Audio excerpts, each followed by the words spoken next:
Hello and welcome to Season 2 of the aptly named Preview Show.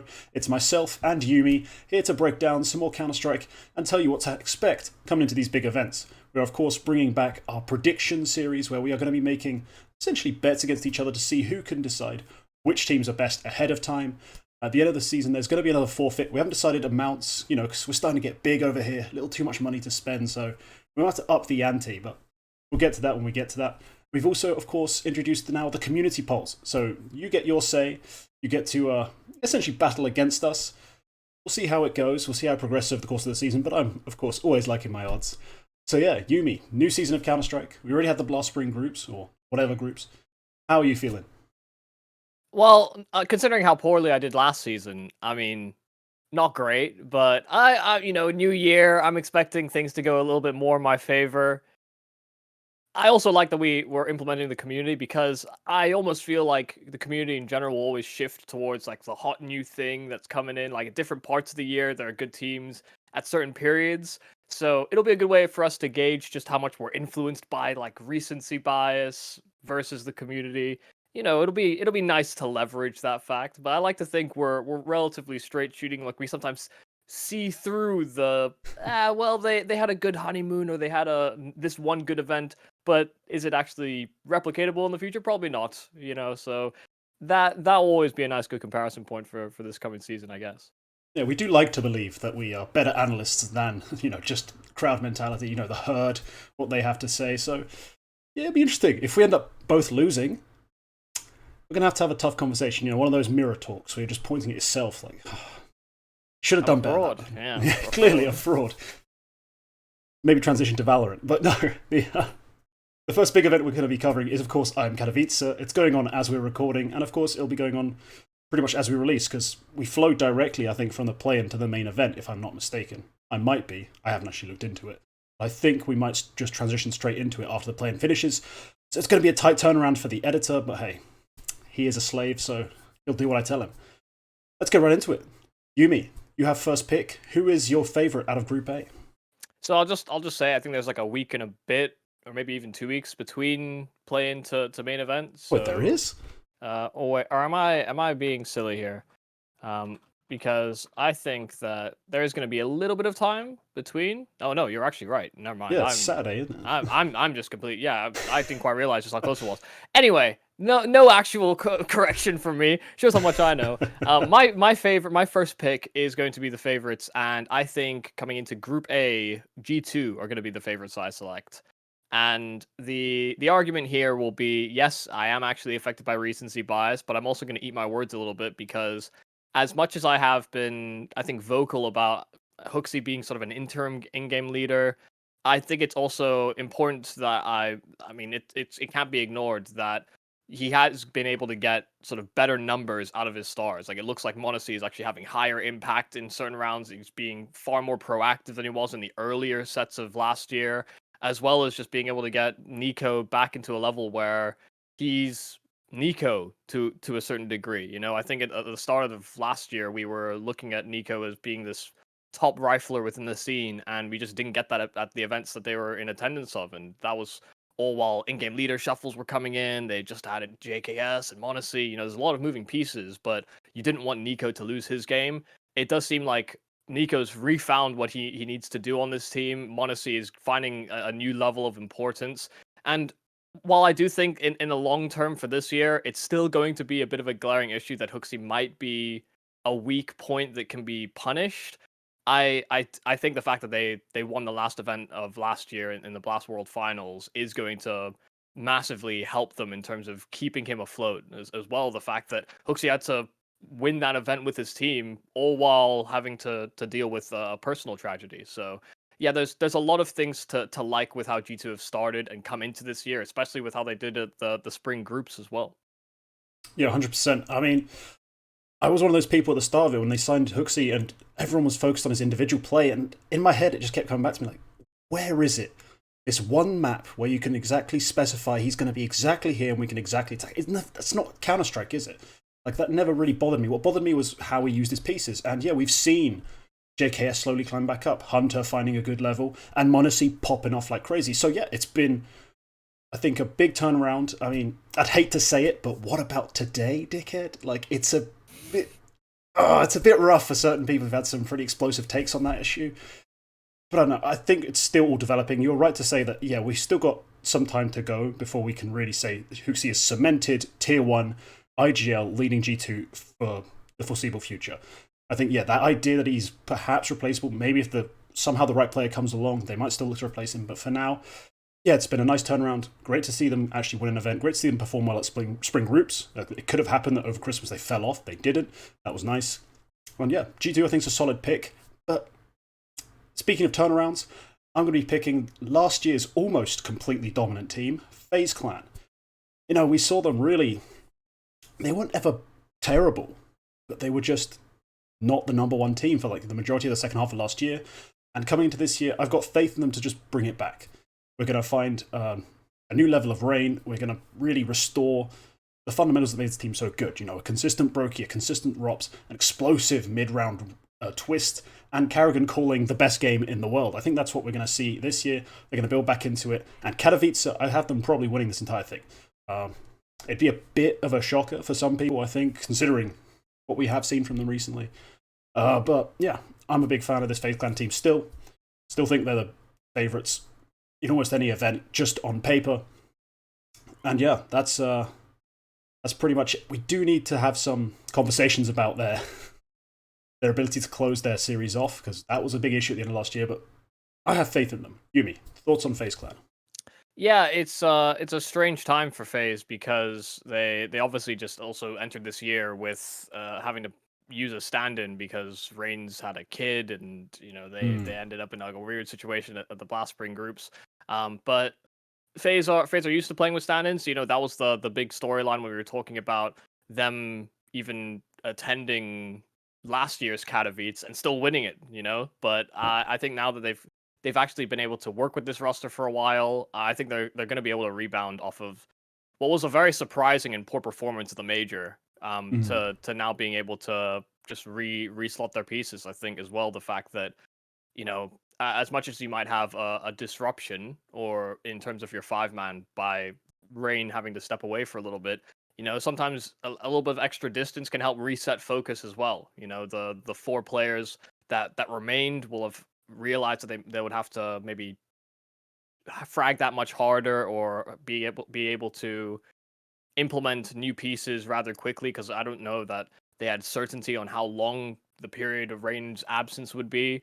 But then also Rain, after doing that, would then also have to realign with the fact that, you know, he's a professional. He's as well going to have to come back in and show that he's still worth it on this team, because he's somebody that's had to constantly fight for his position. If there was anybody on the chopping block on this roster, it will be him, because he's not only one of the oldest members on the team, he's also one of the members that probably has the least amount of sort of fandom surrounding him. And to have both of those pressures aligned, you know, if he wants to maintain his stature and his position in the pro circuit, he needs to be able to show up. And every time that he has been on a chopping block, he has almost always found like a second wind or a fifth wind to come back into it. Yeah, I mean, to be honest, I kind of thought it was a done thing. When we look at the idea that they could be signing Config in his place, I was just like, that's a done deal. I would make that deal permanent. Like, that's how much I rate Config. I think a lot of people who've ever watched him play rate Config. He really is one of the very best aggressive, explosive entry players. And that's why I also think he's a huge coup for another team we're going to talk about a bit later. But yeah, Rain always finds his form. Anyway, let's move on to Group B, where I'm going to take first pick, and I am going to take the favourites, Vitality. Of course, also about to win Blast Major Paris, but sorry to spoil the script ahead of time. Yeah, Vitality, they bounced back in spring groups. They've figured out some things in their CT play especially. It's a topic I discussed in a show on a different channel. Yeah, they really did find some better synergies and better chemistry. Sure, they faced a heroic team who were able to lose to Evil Geniuses, and then they did also face some other weaker teams like, well, Evil Geniuses. But they were still more cohesive in all these specific little ways that made me believe that, yeah, they actually have put in the work required to go on, you know, push on and improve from what they were last year, which was just not quite it. They weren't quite ever consistent. They struggled for firepower for the first half, and then the second half struggled for real consistency and synergy. I think they found a little more of that so far in this roster.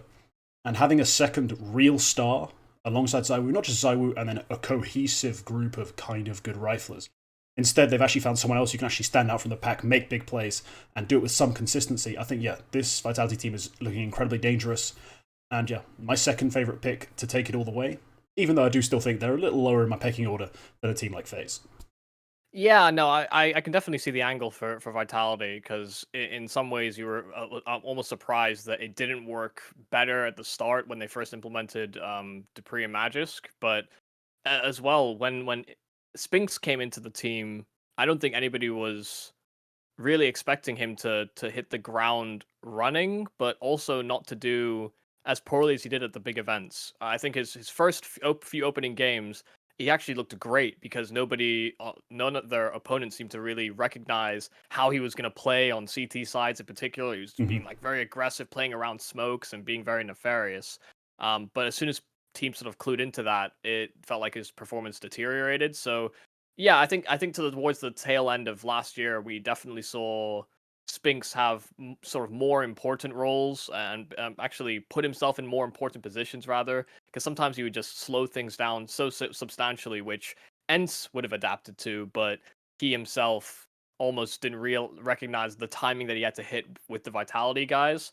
Um, that said, I do think the fact that he has gone missing on some of those big stages is maybe my concern here, because even when we look at the ESL Pro League win that Vitality had last year, their only real win that they had in sort of big events, Spinks wasn't the important piece there. ZywOo just played out of his mind and quite literally single-handedly carried his team through it. You know, he actually had a good group. We had a decent bracket from dupreeh and Magisk as well, which definitely helped.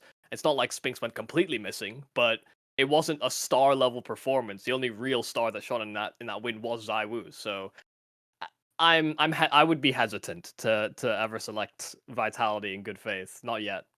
No, that's fair enough. That's fair enough. The ESL Pro League, I did a pretty in-depth breakdown of that grand final, and yeah, Spinks's strengths, like big rounds, big moments, were all on the T side. That's why I became so fixated on that CT side, because that's where he looked borderline terrible. Like, he just looked lost, like he was, stuck in deep water. Like, it just wasn't a pretty look. So yeah, T side he did have some impact, but again, that's far more fleeting and far more one-offy. So yeah, your Group B favourite, who have you taken? Surprise me. Yeah, my Group B favorite. I mean, I don't know that this will be a surprise for many. I've actually selected Heroic, not only #1 ranked team in the world, but also a team that I have been critical of in the past. You know, I wasn't a big, I think, adopter of the Yabby hype, and to a certain degree, I'm maybe not all the way there yet, but he was able to finally find the level that he needed to bring to this Heroic roster, where, you know, they're always saying they need more time, and, you know, 6-8 months down the line, they've had the time now that if there was ever going to be a time for Heroic to show what they're made of, actually starting off the year with a win to sort of combat the fact that they weren't able to pull together in the World Finals, but they had the full finals instead.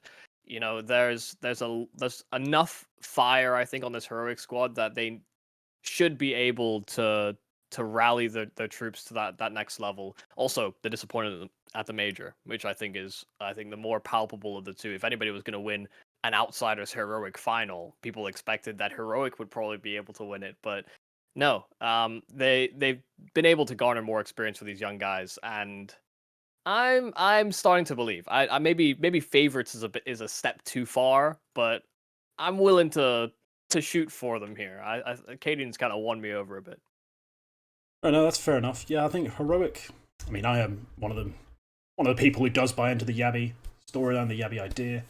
I think they found a nice place. Like, even though at this January, like, of start wasn't great, the blast groups did not go very well. You know, losing to Evil Geniuses is just not a good look. Even if it is the opening best of 3 of the year, I expect you to be a little more clued in than that. But yeah, they're just such a ridiculous squad. Like, in terms of 1 through 5, all fraggers, they can really throw a whole whirlwind of nonsense at you. Like, in terms of the way they play, it just feels like you're facing chaos, just the embodiment of it in 5 players with headshots. So yeah, they're a really fascinating team to watch. They do have a tendency to choke. That's kind of it. Like, the reason they lost that Outsider series is choking. Like, I'm going to be honest, that was their series to win coming in, and they just weren't able to bring it over the line. But I think there's a really important omission we need to talk about now. We've both mentioned 2 favorites. We had 2 opportunities to say their name. Neither of us picked Na'Vi. Now, I know why I didn't pick him. How about you, Yumi? Yeah, I mean, here was my problem with Na'Vi, is that I don't think it was a secret that they were going to get rid of SDY. I think people suspected and understood that was going to happen for quite some time, even before the move actually happened. And the limitation that they have on themselves is just who they select after the fact. Nipple wasn't somebody that was particularly on my radar as the final slotting piece. You know, I was even looking at some of those, I think, bait guys, maybe. Yeah. Or one of, maybe, I mean, you could maybe pull from an academy or get like a head trick or something of the sort, but they didn't even want him. So I don't really know where Navi stands, and that's why I have such hesitation picking them, is that I don't think this 5th is it. And if it is going to be it, it's going to be several months before I think we actually see Navi succeed. Yeah, they're far from being fully integrated. This 5-man roster isn't really it yet. I mean, they've also shifted up the roles from what we've been told and kind of from what we're seeing in terms of making Perfecto more slightly more of a star, Bit being that superstar rifler, and Electronic kind of having to really shift towards true IGL duties. But that's going to take them a long time to really figure out, to really slot in NPL, as he wants us to call them now, to forget that he was ever called Nipple. Yeah, and so to make this sort of thing work, where you're not quite got the synergy, not quite got everyone locked into place, you need a super carry from Simple.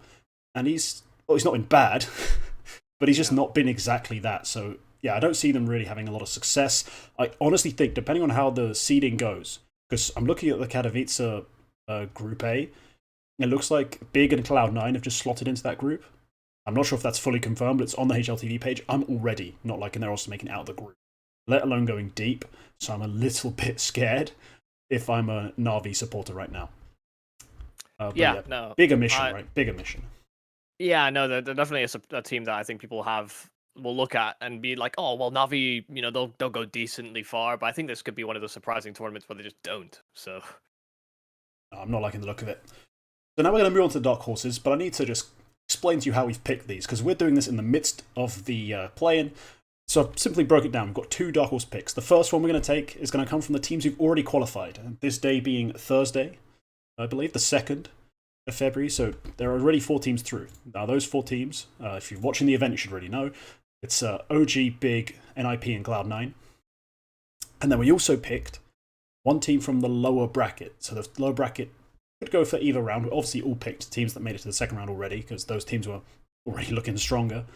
So out of those 4, there's ENCE, Spirit, Fnatic, and Furia to pick from. Technically, you could have picked anyone from lower round 1. Neither one of us did, for obvious reason.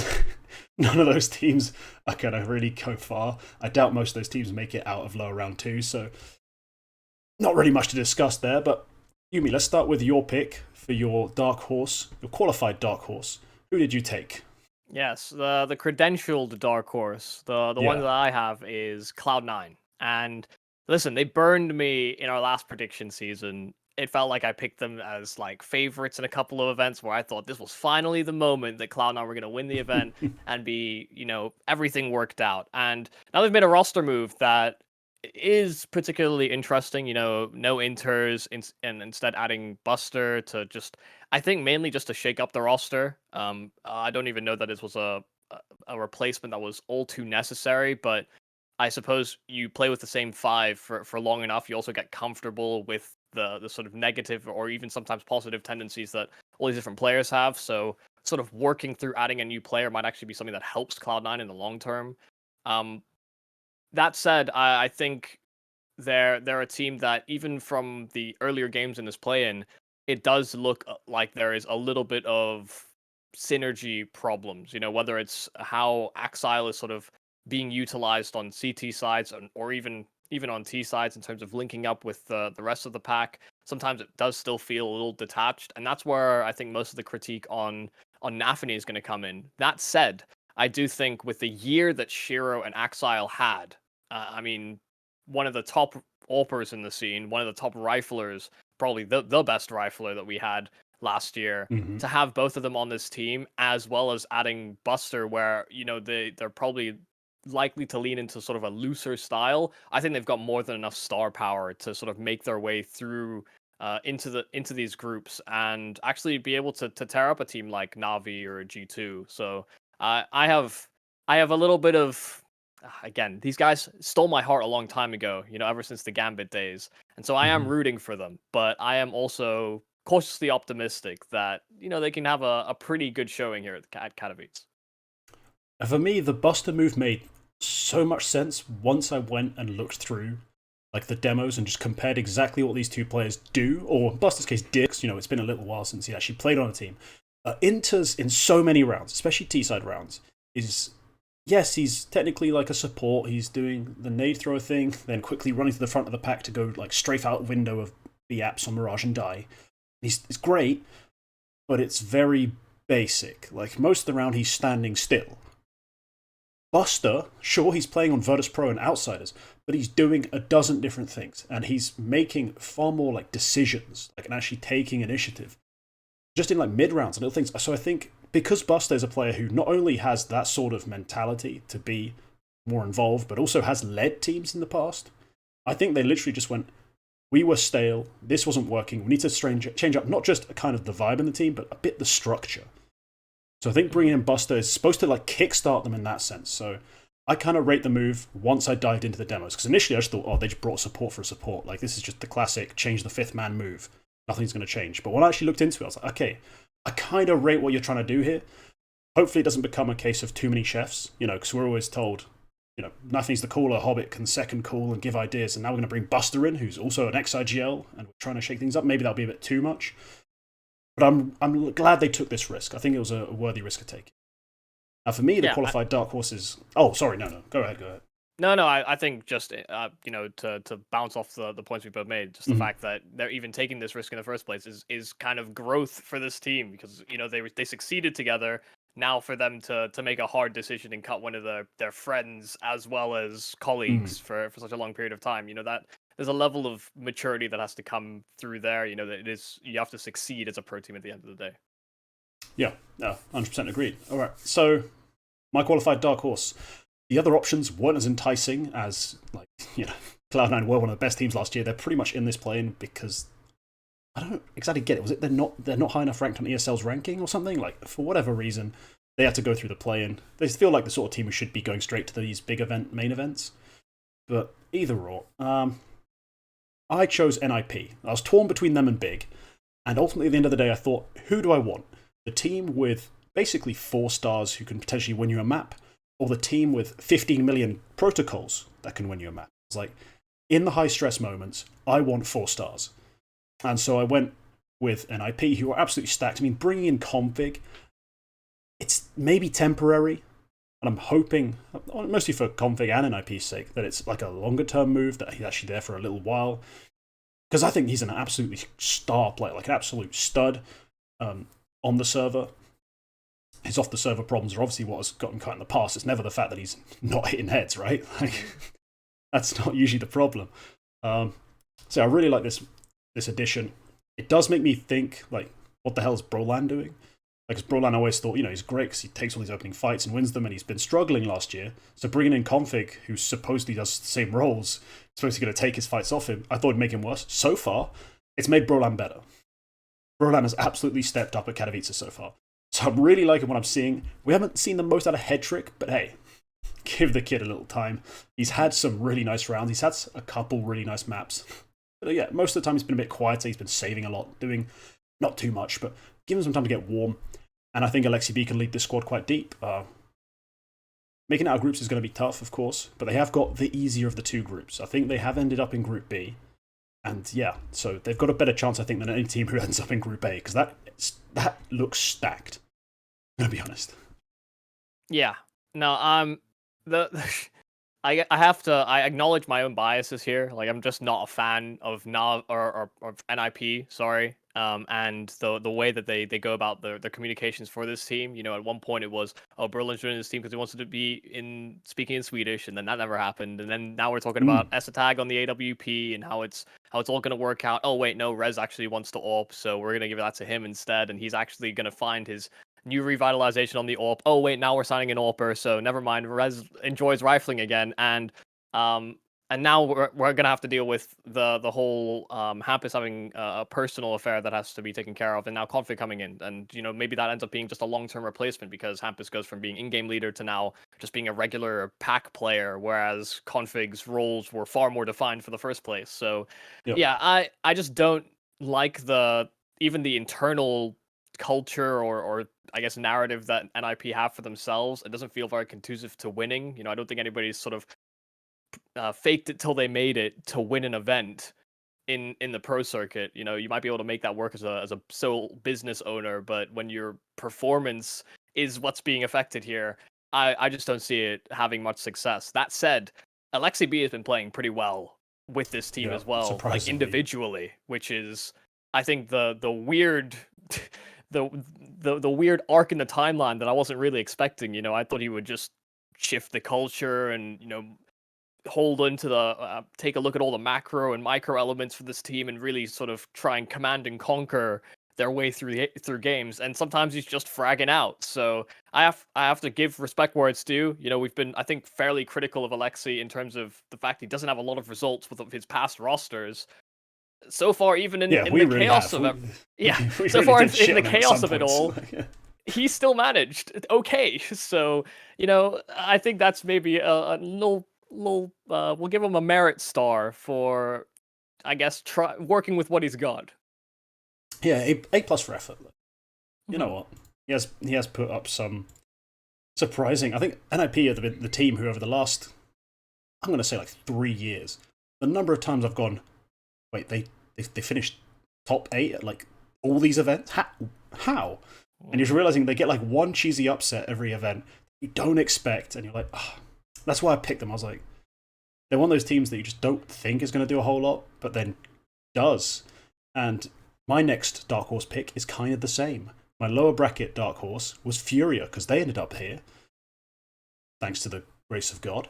And so I was able to pick them. And yeah, I got to the end of last year, and seriously, I just looked back at their results. I was like, for a team who I really spent most of the year ignoring, they've done a lot. Like they had a lot of like top 6, top 8s. Sure, the moment they get there, they get smashed and go home. Like the Rio Major being the big exception, where they actually made a dent in the playoffs. But yeah, the fact that they can always get out of groups makes them a great Dark Horse pick, I think. And yeah, they've kind of embedded drop fully. I think there's no longer an issue with drop at all. Like, for the longest time, it was, you know, oh, we're trying to account for drop, and now Safe is working in. I think all the roles they make sense. It's just now a question of, can Art lead the team to a title? He's got 2 amazing riflers. An AWPer who does a decent job now. Like he's gotten slowly better and not a superstar. He's not putting up the numbers you saw when he was on Pain, but he's still doing a solid enough job. And you've got a good support who's willing to do the grunt work, willing to do anything you tell him. The keys are in your hands. Like, here you go. Drive this supercar over the finish line. You got the pieces. Go do stuff now, please. So yeah, that's my Furia pick. Any thoughts on the Brazilian boomers?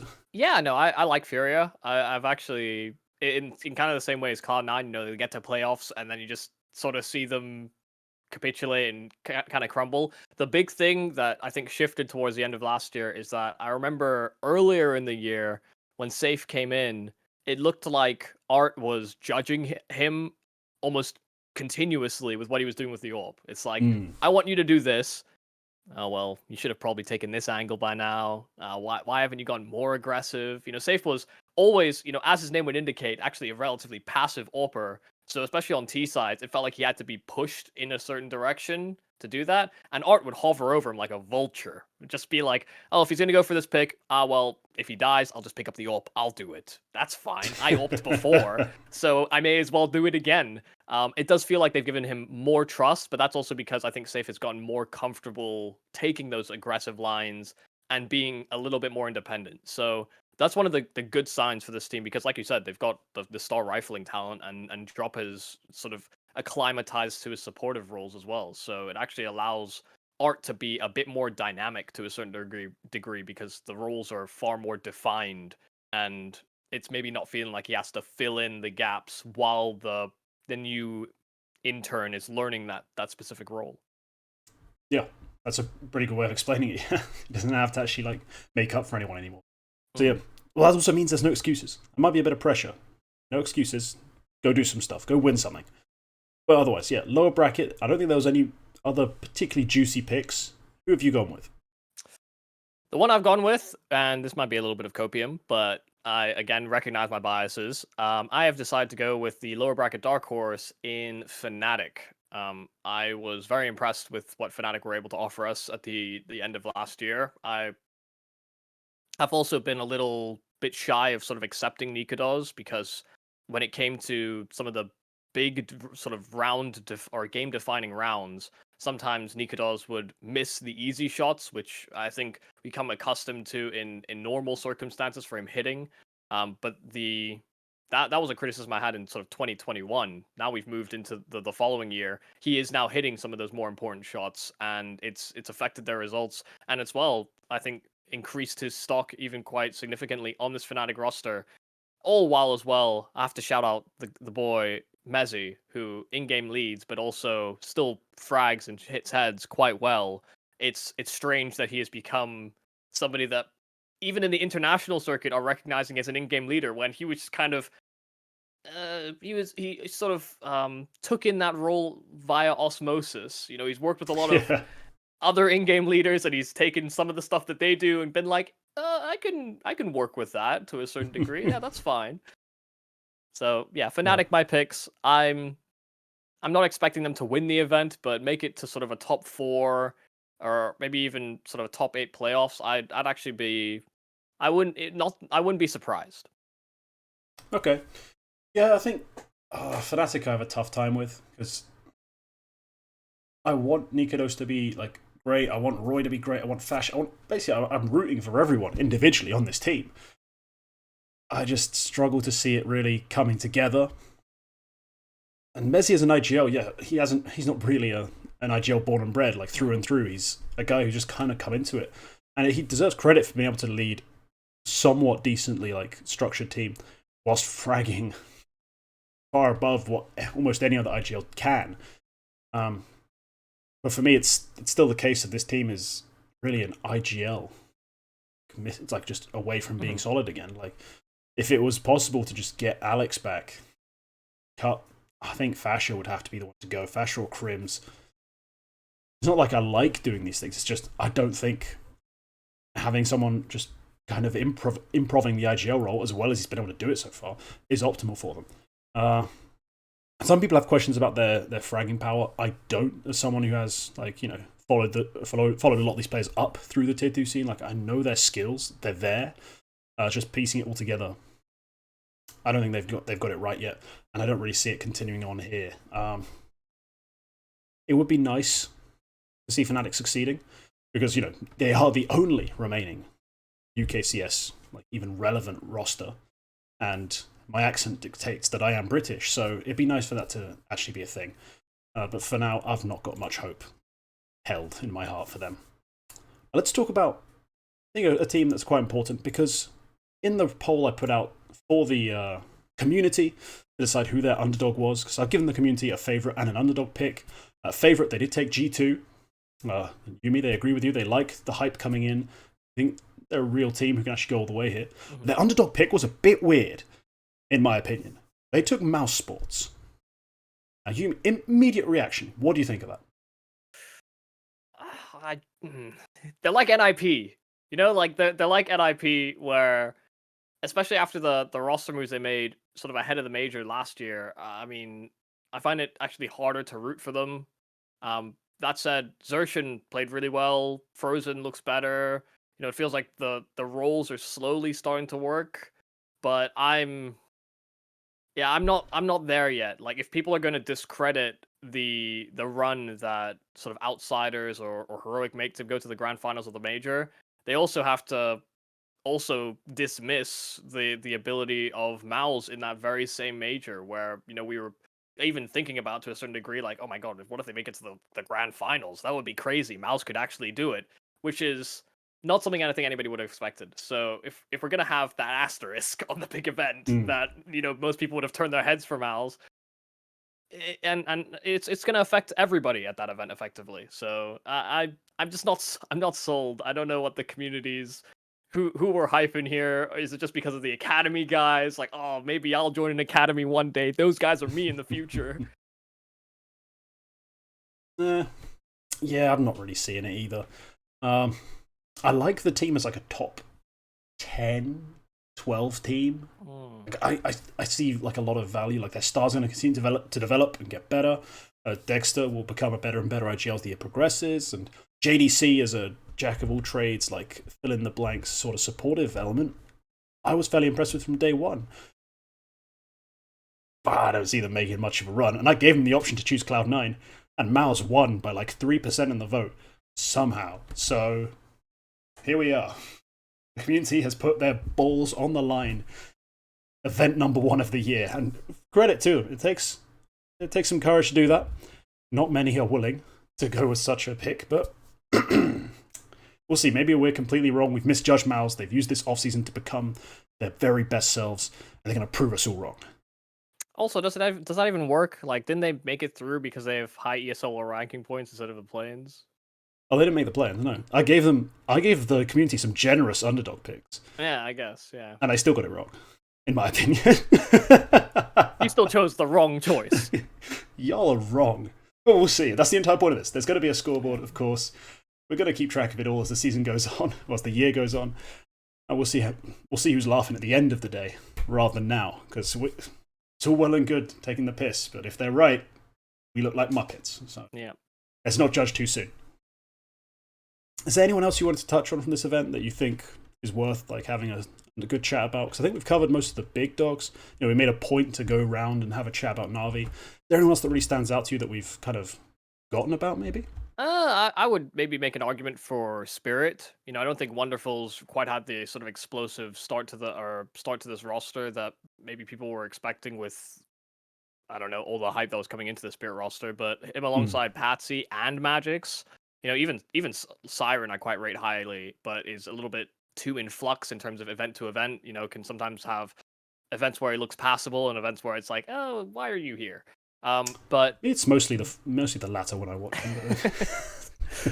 but to have those 3 stars with like Wonderful, Magic, Passy, which has like 2 very, very capable rookies, I think Spirit are one of those dark horse contenders that, again, I don't know they're going to go that deep. Like I kind of put more faith in our selections in terms of like the dark horses, but Spirit I think are worth mentioning because this team is pretty threatening, and it's one of those teams that doesn't maybe have the most amount of hype for it, in spite of the fact that I think they've impressed at previous big events. So yeah, they have. I think the key for me not being as sold is Wonderful doesn't look like the same level of X factor that Dexter was. I think Chopper has gotten better. He's calling a better game. I think his use of Patsy's improved.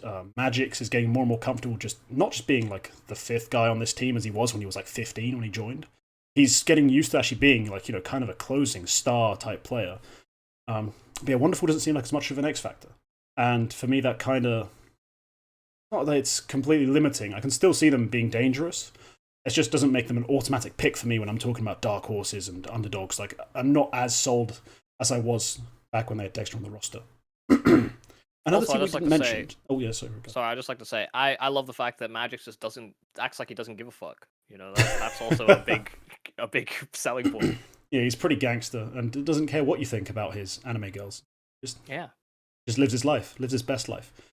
But yeah, another team from the CIS region we didn't really mention, Outsiders, just made a move to bring in Chiron. Now, this is a weird one because I've not seen a lot of people discuss it. Like, I think the moment it happened, I saw some discussion. Then it kind of went silent. Everyone's been focused on, the Buster move. Where is config gonna go? Like, these sorts of things have been circulating a lot. No one's really talking about Outsiders with Chiron. Yumi, you follow a fair bit of like youth Counter-Strike, I think. What's your take on this move? I wasn't sure that Chiron would be ready for a move like this. Like, you win the major, and then you bomb out at the World Finals, and they make this move, and I imagine it's something to do with like the internals or like the politics of what's going on behind the scenes in terms of the chemistry of the team and maybe even just the atmosphere. Maybe Norbert just spoke ill of James one time, and he couldn't have that. He couldn't have any sort of mutiny. But I thought Chiron was one of those players that it's just rough around the edges, but has the capacity to do it. And it's not like James is, I guess, it's not a foreign idea for James to bring in a new sort of untapped talent and refine them into a weapon. I think James actually has proven that he can do that. But it does set back the calendar a fair amount because it took a while before we were even talking about outsiders potentially winning events in last year because of how long it takes for them to make that system work. Like they're not the most, I guess now because of their inflated world ranking points, they'll maybe get access to all these events easier, but there were several events they missed out on and it didn't feel like it helped them either. So yeah, I mean, they're a good team to mention, but at the same time, it happened last year in terms of the change. And, I guess the hype just kind of dies down if you don't see them in action soon enough. Yeah, no, that's fair. Yeah, explosive, rough around the edges. Also very aggressive was my read on Chiron. Also a bit of a one-map wonder. If you look at his numbers, it's all Mirage. Sorry. I think I've seen a good, like, an Ancient from him before. No, but I'm saying just statistically, his Mirage is bonkers and everything else is, fine. Like, it's actually wild. Like, even in the Academy Leagues, like, he's dropping 1.4s on Mirage and, like, 1.06 on Ancient as a hard entry. He dies a lot. Like, yeah, all right, you get this a valid excuse, but also, like, we're building up this guy almost exclusively based on one map. But no, I think it's an odd move, but it kind of reminds me of when they had Flitnick in there. Like, I was thinking, how did the roles fit? And I was like, well, that's kind of what I think the blueprint we're going to have to return to is having Flit and Fame be slightly less aggressive than they were before, like, taking the majority of the openers, and actually having Chiron go out, sacrifice himself, take the crazy fights, go for the big plays, the timings up mid, stuff like that. Like, these sorts of ideas is where Chiron, I think, is going to fit in, and we'll see how he makes it work. I mean, James is one of my favorite IGLs to watch. We'll see how it happens. Like, I'm going to be watching all their games.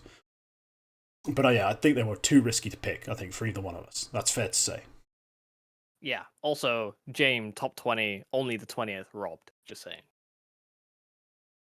Yeah, the IGL impact, perennially undervalued, I think. Should have been higher than Spinks. That's all I'll say. Not too controversial, actually. Pretty fair take. But alright, I think that's going to do it for this IEM Katowice preview, the first episode of Season 2 of the preview show. Yeah, it's going to be a great event, I think. We've seen IHC qualify, so my takes on Mongolian... Well, not qualify, but they've made it to the last round of the qualifier. Yeah, against they Furia. Potentially go through against Furia, so my takes on Mongolian CS aren't that crazy. So yeah, hopefully it's a good one, and we'll see you in the next episode. We find out who was right. Goodbye.